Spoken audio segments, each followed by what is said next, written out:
Hey everyone, Mike with my 1977 Chevrolet Corvette, and as you are here for, we are going to change the transmission vacuum accumulator. Cool, so let's get started and get the vehicle jacked up, and we're going to talk about just how easy this is. If your transmission is shifting hard or too soft, you might consider getting a adjustable accumulator. Very cheap, about $15. You can get them at the parts store or even on Amazon.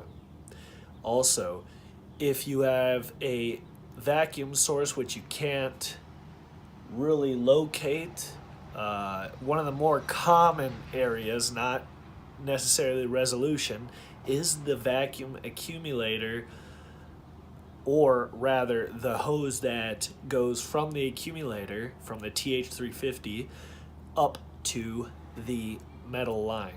Very simple, but does or is susceptible to rotting and cracking.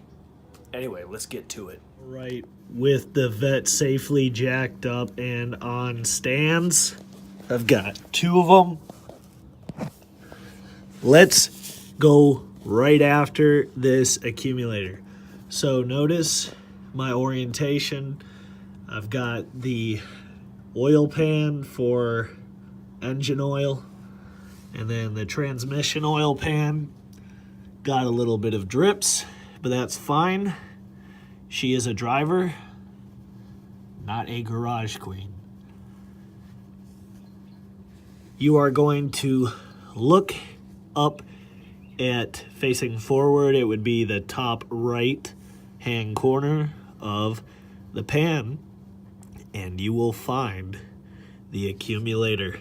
That is the original 1977 accumulator right there.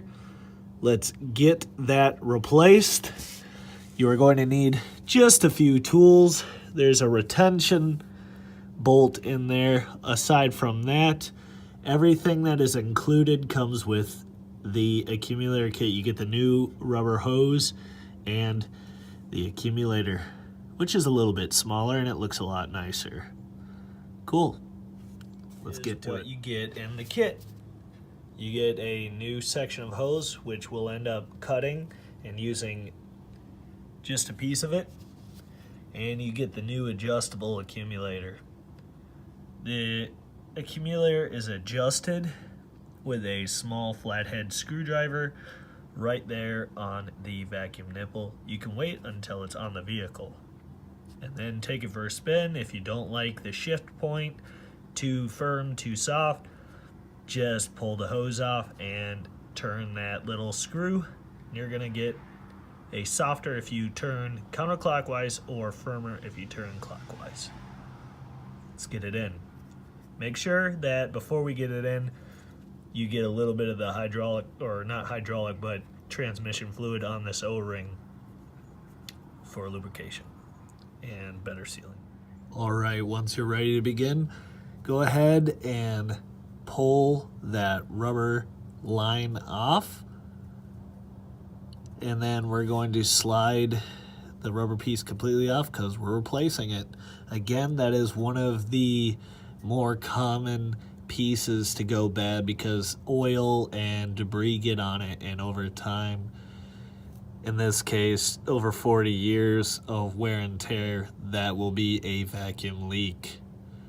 All right, aside from that, right above this we have a bolt. We're gonna access this with a smaller ratchet or a wrench through the backside, as you can see right there. Shouldn't be too much of a bother because it's covered in oil, so it should come off rather easy. It's just a retaining clip. After that, pulls right out. All right, so the easiest way to access this 1/2 inch bolt is with a 1/2 inch socket, a long extension, and then I just added an extra extension for my ratchet.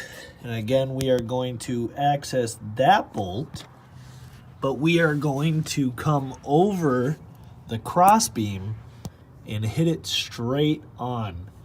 it is actually really easy. I will show you with this angle to get right on. Look how much room I've got. Cool. So I'm going to pull it off now. All right, and about a minute later, not much effort, this 1/2-inch bolt came out and the retaining plate is off. Let's pull out the vacuum accumulator.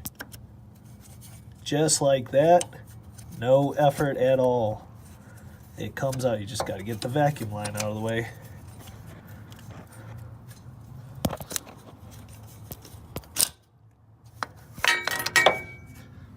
And as you can tell, and as every video about this shows, the O-ring always stays because it's over 40 years old. All you do, you can see the O-ring in there, gently get your finger in there, pull it out. Just like that, we got the old one out. Time to put in the new one. All right, take care to put some transmission fluid on the O-ring as mentioned earlier. And then all we are is going to, now listen for the RO click. Just like that, it's in. Pretty simple. Now let's get that retaining bracket back on. With the bracket firmly in place and the new accumulator secure, all we have to do is add on that section of hose again. And just like that, mission accomplished. Now go take it for a spin. See what you think about the shift points. If you didn't buy an adjustable accumulator, then you don't have control over that. But for 15 bucks, why not get an adjustable accumulator? Thanks for watching. Look forward to future videos.